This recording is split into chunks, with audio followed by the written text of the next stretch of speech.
Velkommen til den her episode af Salgsradio. På det tidspunkt, vi optager den her episode, så er det på bagkant af sommerferien 2024, og vi har glædet os til at komme tilbage og udgive Salgsradio igen, fordi der venter sig et brag af en fest på lydsiden i Salgsradio her i efteråret. Men det kan du høre meget mere om senere. Og Martin, jeg vil jo starte med at spørge, hvordan har din sommerferie været? Den har virkelig været dejlig. Jeg har gået rundt i min lejlighed og sat i stand og gjort ved, og så har jeg drønet rundt og gået lange ture med min søde hund og nyt solen. Det har simpelthen været så fedt. Totalt optimistisk. Hvad med dig? Det er fantastisk. Jeg har været sammen med begge mine børn, og har faktisk formået at lukke helt ned for arbejdet, mens jeg var væk. Også væk fra LinkedIn. Og det er muligt. Man kan overleve. Og til dig, der lytter med, grunden til, at vi nævner det her med sommerferie, det er, fordi det er mulighed for at holde en pause og holde et break, og lige få tanket op igen. Som jeg plejer at sige, at LinkedIn-sider, det er maskinen, det er bilen, der betaler regningerne, men drivstoffet, det er al den kærlighed, vi kan fylde os op med, af de mennesker, vi har tættest på os selv. Så begge ting skal fungere optimalt, og det er vores ansvar for det til at fungere. Og så har jeg glædet mig rigtig meget til den her episode i dag, så lad os bare komme i gang med emnet. Jeg glæder mig til episoden mest fordi, at den drejer sig om noget, som er anti-LinkedIn. Og hvorfor er den anti-LinkedIn, Martin? Det er jo fordi, de her ting, vi skal snakke om nu, det handler om salg, uanset hvorhen man sælger, om det er på LinkedIn, om det skulle være på Facebook, Instagram, live-møder, altså fysiske møder med folk, eller telefonen. Det her, det er universelt. Det vi skal snakke om, det er universelt for alle de her situationer. Så man kan sige, vi træder lige et skridt tilbage i bussen, og arbejder sådan lidt mere på overblikket i det her afsnit. Ja. Fordi vi plejer jo at være meget fokuseret på alt det LinkedIn-mæssige, når vi optager, eller det er jo det, vi er blevet eksperter i, eller hjælper folk med, og det er det, vores dagligdag går med, det er at hjælpe folk på LinkedIn, men når vi skærer alt LinkedIn og social medieplatform fra, så er vi jo tilbage til den klassiske måde for, hvordan vi kommunikerer og har en interaktion med andre mennesker, og der bliver det i den grad relevant at stille HV-spørgsmål. Og det er det, der ligger op til i titlen. Vi vil gerne have dig til at høre den her episode mest på baggrund af, at det kan faktisk godt lade sig gøre for kunden til at begynde at sælge lidt til sig selv. I stedet for at prøve at sælge noget til kunden, som mange gør, når de ringer kold canvas, så er det bare lige på klask. De har et budskab, de skal have bragt noget over disken hurtigst muligt, og de er faktisk pisselig glade med relationen. Så lægger vi op til her, at hvis du har en dialog med kunden, så i stedet for at sælge til kunden, så sælger du med kunden. Det bliver bare en meget mere behagelig oplevelse for begge parter.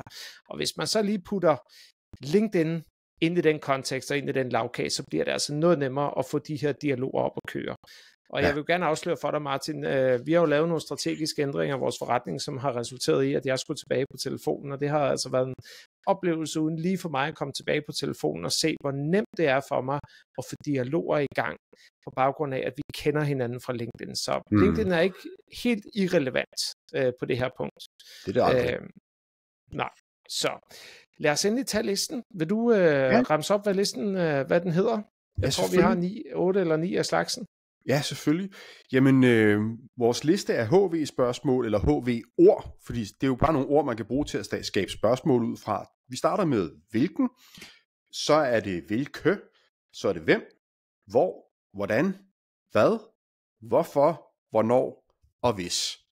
Så det er den samlede liste over de her ord, og så kan man jo bare danne spørgsmål ud fra det, men vi skal nok komme lidt nærmere ind på, hvad det kunne være for nogle spørgsmål. Men det gode ved de her ting, det er, hvis man bruger de her HV-ord, så kommer mødet automatisk til at handle om kunden frem for om sælgeren. Og det vi to slås med rigtig ofte, når vi møder sælgere for første gang, det er at lære dem at få ting til at handle om kunden, i stedet for at handle om sælgeren. Det er jo noget aflæring, som er mega svær at hjælpe folk med. Så hvis de bare stiller de her HV-spørgsmål, så handler det pludselig ikke om sælgeren, så handler det om kunden. Så det synes jeg, det er der essensen ligger i meget af det her, i hvert fald for mig.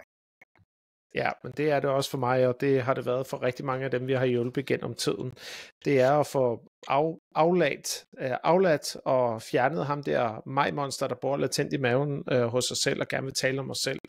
Ja. Og så få det til at handle om majmonster hos kunden, hvad er det for nogle problemer, de har. Og med hånden på hjertet, du kan ikke få at vide, hvilke problemer folk har, hvis du ikke kan finde ud af at stille spørgsmål. Og det må gerne være relevante spørgsmål, nærværende spørgsmål, også gerne nogen, der borer ind til kernen i, hvordan de går og har det, eller hvad det er for nogle problemer, de har.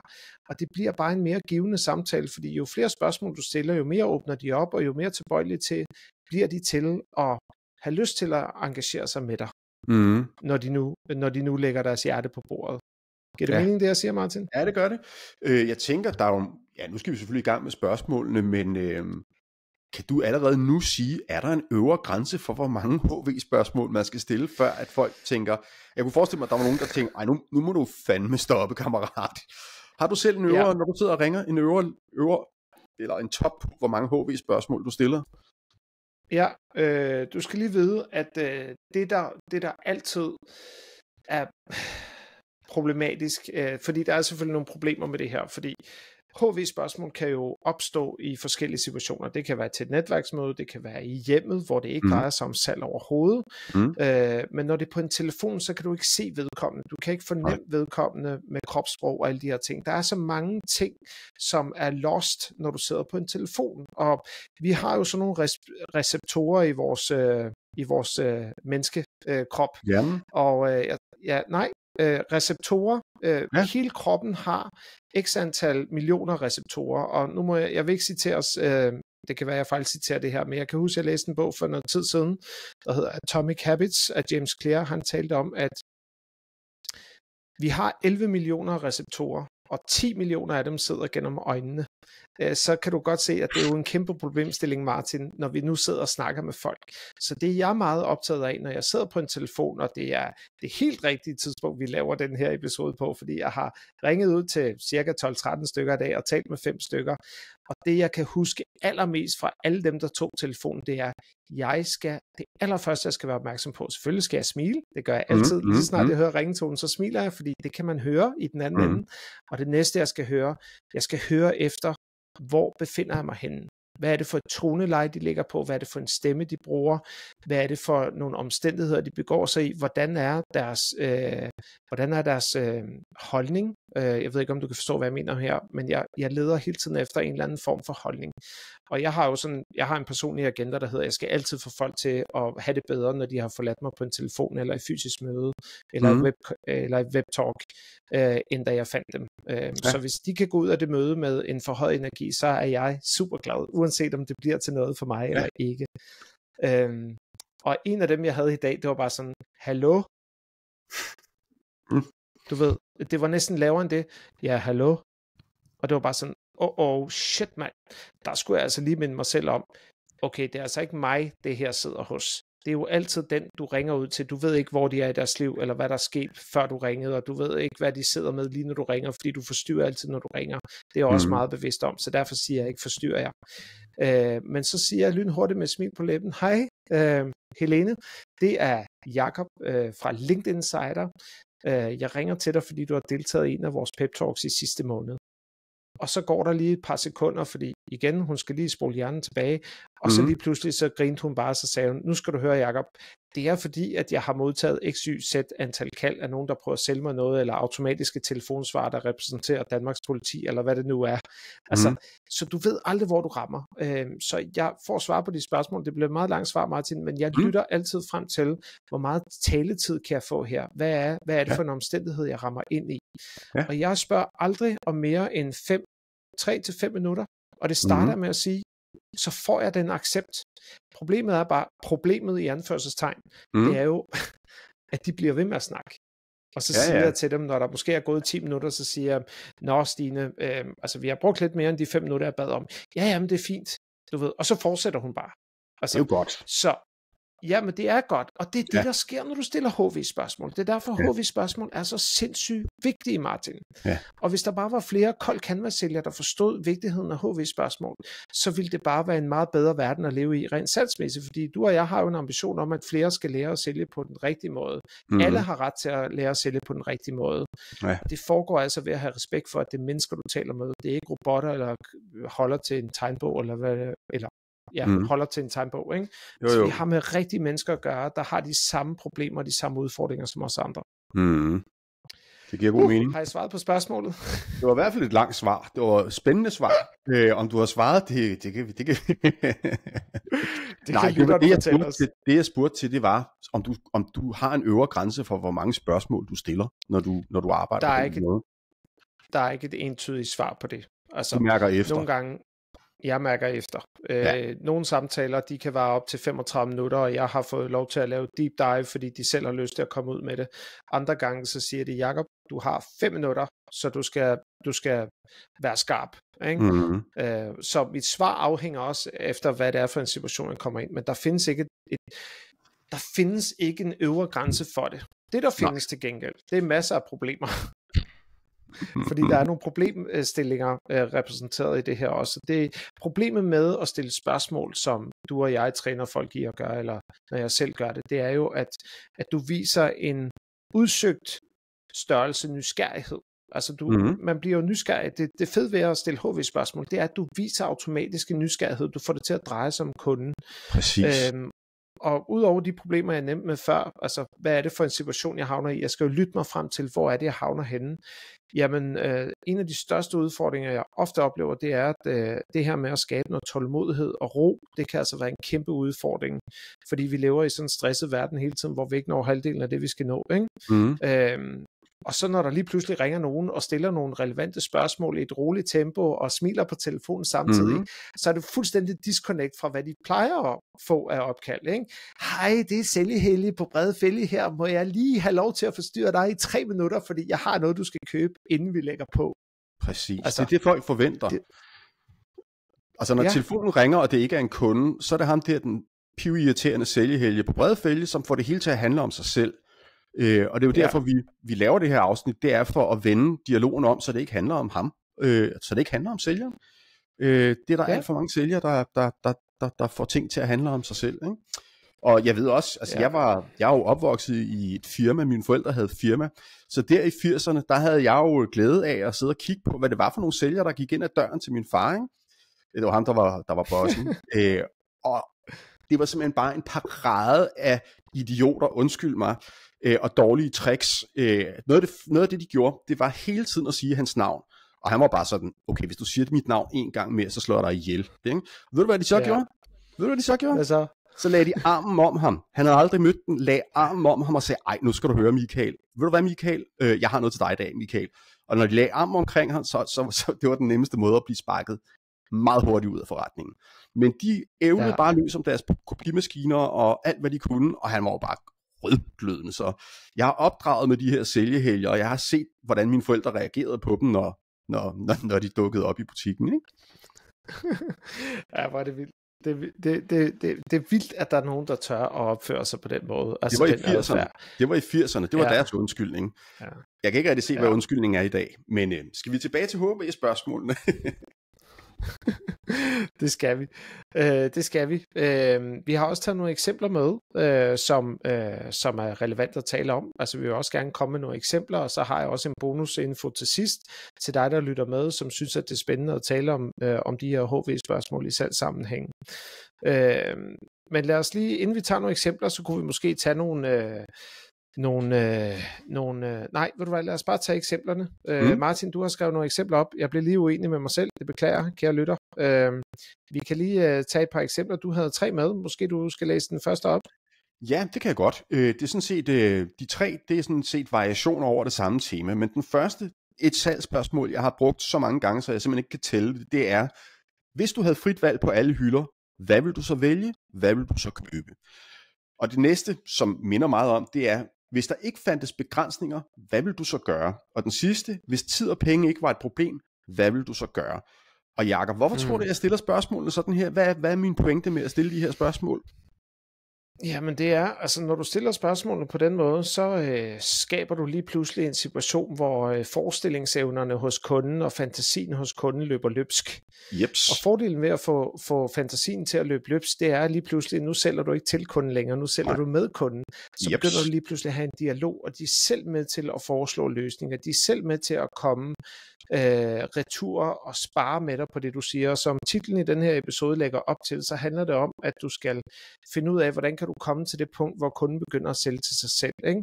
Og det er altid nemmere at sælge til nogen, som har booket et møde ind, eller har ønsket at booke et møde, kontra nogen, du ringer op til for at se, kan jeg få booket et møde med dem, så vi kan tale om det, jeg ved, de har behov for. Problemet er rigtig meget i salgssammenhæng, det er, at vi kan ikke vide, altså nej, det er ikke kun salg det her, det er generelt. Vi kan ikke vide, hvad vi ikke ved. Og mange gange, hvis vi tror, at det vi ved, det er nok, og det er det billede, vi har af verden, så går vi glip af rigtig meget uden for verden, altså uden den realistiske verden, ikke? Eller den virkelighed, vi lever i. Altså hver gang jeg møder nogen, der siger, nej, men det ved jeg godt, og jeg ved, de ikke har forstand på det, eller jeg ved, de ikke ved noget om det, så er det, jeg lægger, altså så tager jeg lige en slapper, fordi så tænker jeg, okay, det er ikke mig, der skal gøre arbejde med at hjælpe vedkommende med at udvikle sig på det her punkt. Det må han skulle selv komme frem til, eller hun må selv komme frem til. Og du og jeg gør jo også en dyd af at altid holde os til at være learnaholics, som vi kalder det i LinkedIn-sitet. Vi vil gerne blive ved med at lære, fordi det er sgu også der, vi vokser som mennesker. Ikke? Så få kunden til at vokse, altså, og det gør du ved at stille sådan nogle spørgsmål. Og nu ved jeg godt, du sagde, at formuleringen var det samme, men bare det du stillede det første spørgsmål. Det er sådan set variationer over samme tema. Men grunden til, at jeg har 3, det skal jeg fortælle, det er fordi, hvis de ikke kan finde ud af at svare på det første, så har de varmet sig selv lidt op, og så stiller jeg det næste spørgsmål, som minder rigtig meget om, og hvis de stadigvæk ikke svarer på det, så stiller jeg det tredje spørgsmål. Og min pointe med det her, det er at få dem til at fortælle, hvad deres drømme er. Og noget af det, som er dit og mit mantra, det er jo det her med, at vi skal sælge til folks smerter og drømme. Så hvis jeg stiller det her spørgsmål, så får jeg kundens drømme serveret på et sølvfad, og de får lov til at drømme, fordi mit spørgsmål er jo hypotetisk. Jeg siger, hvis du havde frit valg på alle hylder, hvad ville du så? Så jeg sender dem direkte ind i drømmeland, og så redegør de så for deres drømme over for mig. Og det kan jeg bruge i mit salg. Det kan jeg bruge rigtig meget i mit salg. Og samtidig så virker jeg skide behageligt, fordi jeg stiller et spørgsmål, der er rart at svare på. Det er smart. Ja, og jeg kan så konstatere, at Martin er ret behagelig. Det er bare løgn. Nej, det er det ikke. Vi havde sgu ikke været kompagnoner så lang tid, hvis vi ikke havde kunne holde ud at være i samme rum med hinanden, eller udvikle, som vi har. Jeg vil toppe den. Nu lovede jeg lytterne en bonus, Martin, til at starte med. Altså, jeg havde en lille bonus med i forhold til det med at stille spørgsmål, fordi det der med at gøre tingene hypotetisk, det er sindssygt vigtigt i salgssammenhæng, og det er også det, som jeg elsker det her engelske ord, der hedder empowerment. Jeg har ikke rigtig et godt dansk ord for det. Altså styrkende. Er bare sådan, nej, det lyder ikke helt fedt. Ja. Nej, du skal empower dine kunder, du skal empower dine potentielle kunder, for du har ikke solgt noget til dem endnu. Og det fede ved at stille de her hypotetiske drømmespørgsmål i anførselstegn, det er, at du får dem til at engagere sig i dialogen, og de kommer et sted hen, hvor det bliver super relevant for dig at bygge relationen tættere på, og komme derhen, hvor du gerne vil med dem. Og det, jeg fortæller nu, det skal bruges på det rigtige tidspunkt. Det har jeg også erfaret. Det er kæmpe selvmål at bruge det på det forkerte tidspunkt. Og hvornår er så det rigtige tidspunkt? Det svarer jeg på, før du spørger det, Martin. Det er sgu en fornemmelse.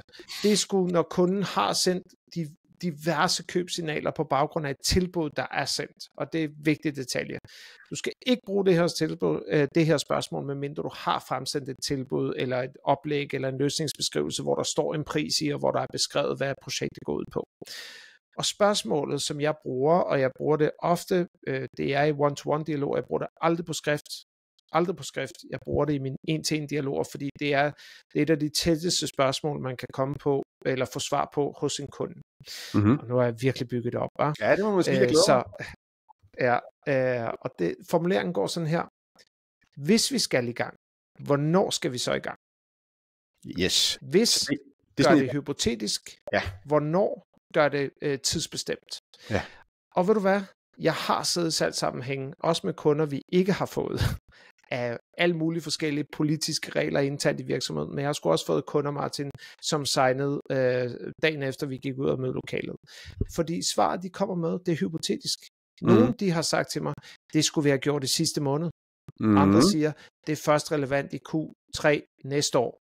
Ja. Ikke? Du skal vente et år. Og det fede ved at få sådan et svar, det er jo, at du sidder og altså du kan bare opdatere din pipeline super nemt, og du sidder ikke og skal føle, at du skal presse kunden til at træffe en beslutning, men hvis kunden siger, at det skulle vi have gjort i sidste uge, så ved du godt, hvor du skal hen nu. Så kan du godt tillade dig at sige, okay, hvordan løser vi så det? Ja. Fordi det er tydeligt, at du har jo allerede fortalt mig, at du ikke træffer den her beslutning helt alene. Har du brug for min hjælp til at introducere det over for Torben? Fordi nu vil jeg gerne have nogle lukkespørgsmål på plads. Ja-nej-spørgsmål. Ja-nej, altså HV-spørgsmål kan ikke besvares med ja-nej. Det vil være forkert at spørge dig, hvor bor du hen, Martin, og så siger du nej. Nej. Ja. Så er du i hvert fald rimelig afvisende, ikke? Ja. Men lukkespørgsmål, det er ja-nej-spørgsmål. Har du brug for min hjælp, x, y, z, for at komme et skridt tættere på? Og så finder du ud af, hvor det havner, og så er det jo hele tiden igen selv med kunden, så du finder ud af, hvor havner vi henne her? Er vi tættere på målet? Og mange gange så er det jo et spørgsmål om små iterationer over for kunden, eller små berøringer med kunden hele tiden. Altså, jeg er begyndt at tracke rigtig meget på min egen salgsindsats, og jeg kan jo se, at mange af de kunder, jeg får et møde med en måned fra nu af, der har jeg haft 3-4 berøringer med dem, hvor en er på LinkedIn, en er på telefonen, en er på sms, så kommer der bekræftelse på mail. Ja, lad os putte et møde ind i kalenderen der, ikke? Og det er bare the name of the game, men jeg ville aldrig have kommet derhen, hvis jeg ikke havde stillet nogle HV-spørgsmål først. Det er fandme et godt eksempel. Ja, tak. Men det her eksempel, vi vender lige tilbage til dit eksempel, Martin, med de her 3 formuleringer, du havde, og det gør ikke noget, vi gentager det. Hvis du havde frit valg på alle hylder, hvad vil du så vælge at købe? Hvis der ikke fandtes begrænsninger, hvad vil du så gøre? Hvis tid og penge ikke var et problem, hvad vil du så gøre? Og der havde vi jo de her fordele ved de her spørgsmål. Nu har vi snakket om det hypotetiske. Du har snakket om det her med, at kunden får afdækket sine ønsker.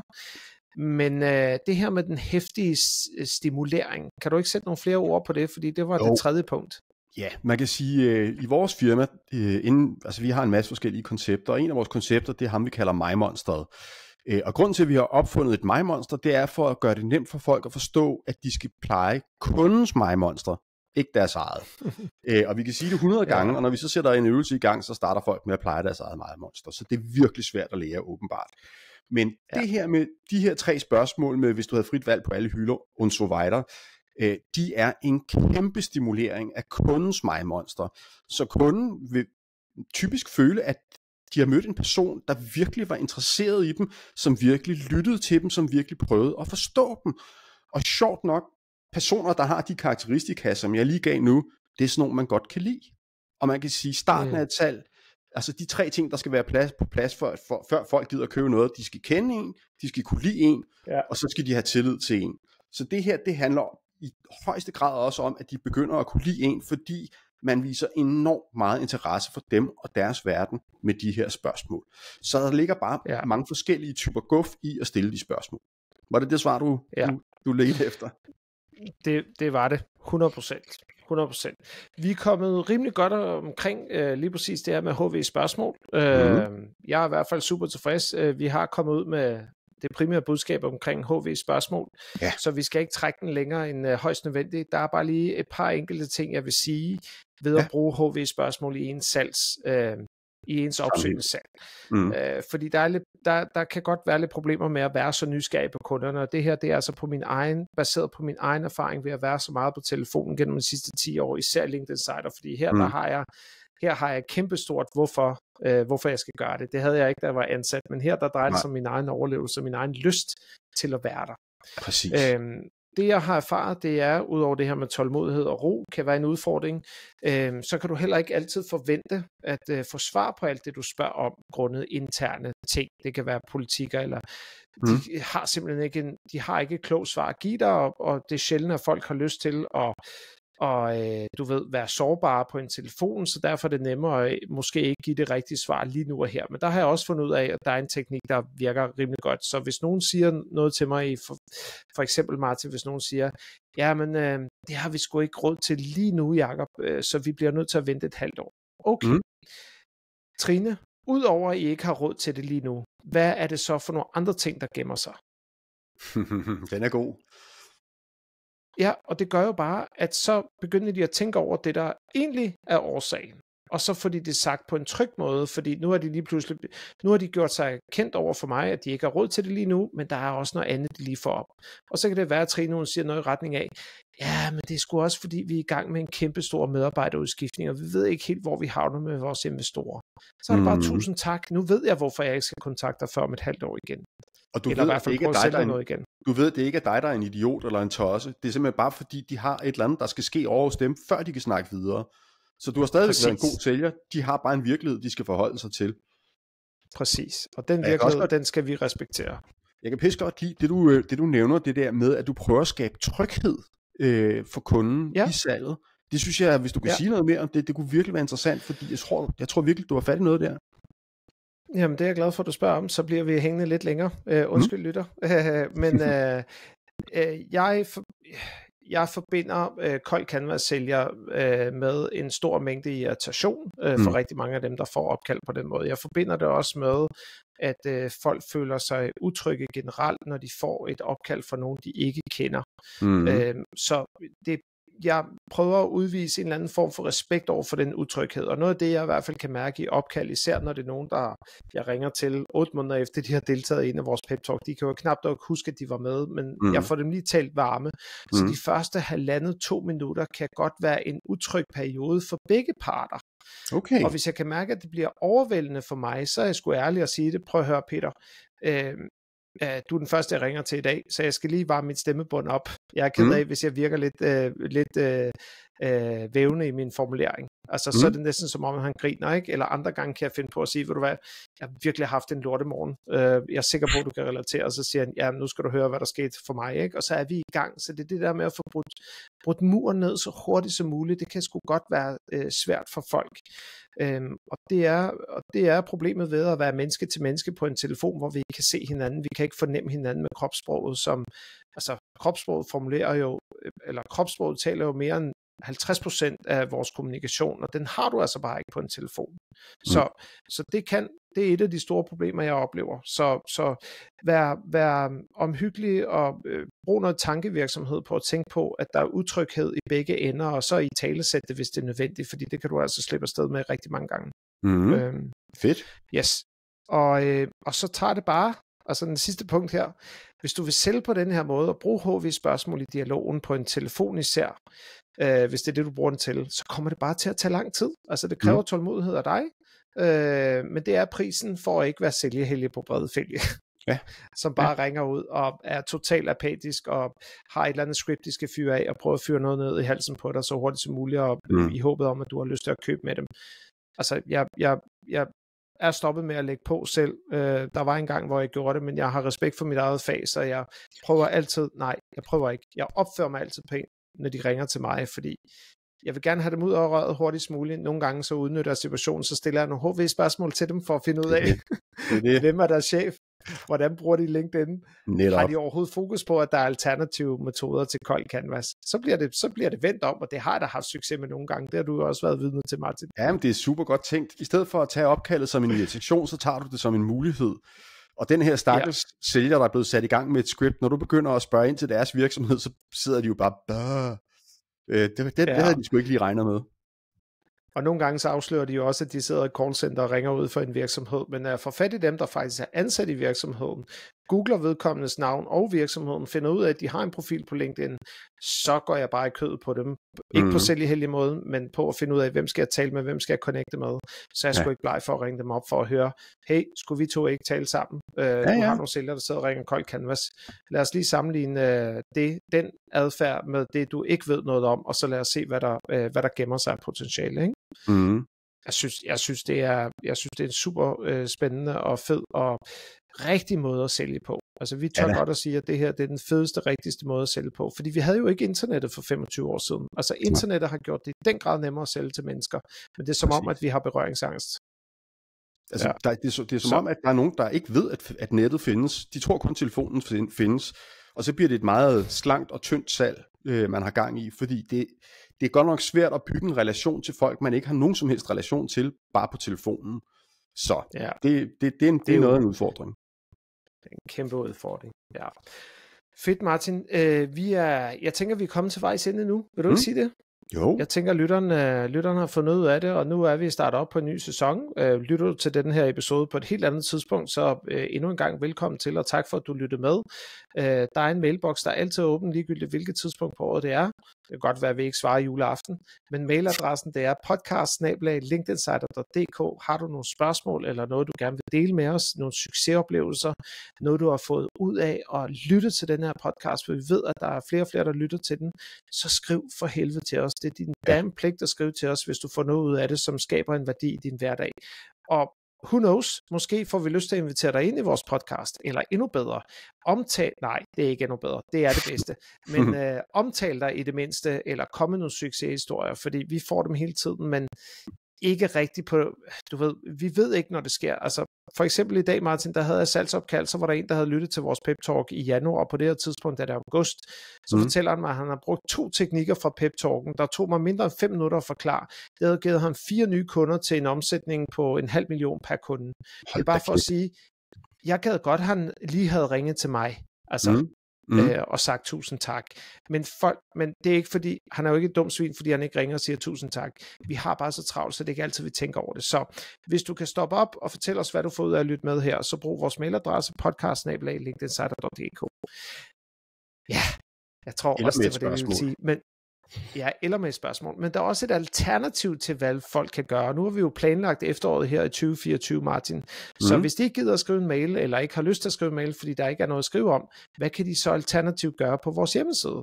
Jamen, der er jo selvfølgelig mange gode muligheder, men hvis man går ind på vores hjemmeside, ind under punktet Pep Talks, så er der altid en frisk og for ingen penge. Altså, det koster ikke noget at deltage i de her Pep Talks, hvor vi deler ud af noget af det, bedste vi har. Jeg ved godt, man ikke må tale pænt om sig selv i Danmark, det må man i USA. Men det er altså det, vi prøver at gøre i de her pep talks, det er virkelig at levere et eller andet, som folk kan bruge til noget. Og det er jo sådan, vores logik, det er den måde, vi sælger os selv på, det er ved at give noget væk af høj kvalitet. Og det har virket for os i 9 år, 10 år snart. Ikke? Så der er altid lækkert indhold, som man kan deltage i inde på vores hjemmeside under pep talks. Yes, og vi må gerne tale pænt om os selv, og hvis pral er rigtigt, så er det jo, hvis pral er sandt, så gør det ikke noget at sige det, men vi har ikke behov for at prale omkring os selv, vi ved bare, at vi er dygtige til at hjælpe folk med at ændre adfærd på LinkedIn, og forstå, hvordan platformen kan bruges. Så vi glæder os til at byde dig velkommen i den næste episode, vi glæder os til at se dig til en af vores online pep talks, og så må du have det rigtig dejligt på LinkedIn. Hej hej.